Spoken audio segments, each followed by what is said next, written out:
في 20,000.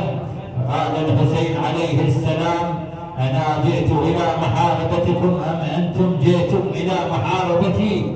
أنا منعت الطريق عنكم أم أنتم منعتموه علي؟ وقد قتلتم أخوتي وأولادي وبنو عمومتي، وليس بيني وبينكم إلا السيف. فقال اللعين: لا تقصر المقال، فتقدم إلى حتى أرى ما عندك. صاح الحسين عليه السلام صيحة عظيمة، وسل السيف وضربه في عنقه، فتبعد رأسه 50 ذراعا.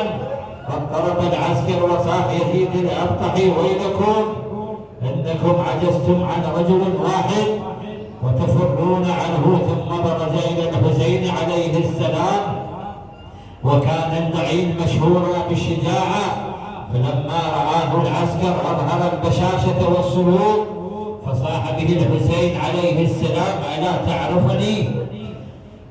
تبرز إلي كمن لا خوف له.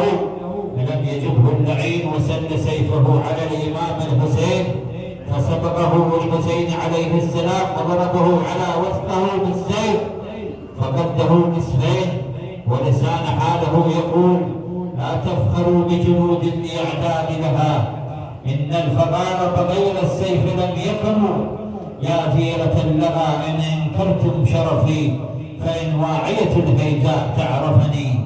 ولما رأى الشمر اللعين ذلك أقبل على عمر بن سعد اللعين وقال: أيها الأمير، إن هذا الرجل يفنينا عن آخرنا. فقال: كيف نصنع؟ قال: نفترق عليه 3 فرق، فرقة بالنبال والسهام، وفرقة بالسيوف والرماح، وفرقة بالنار والحجارة.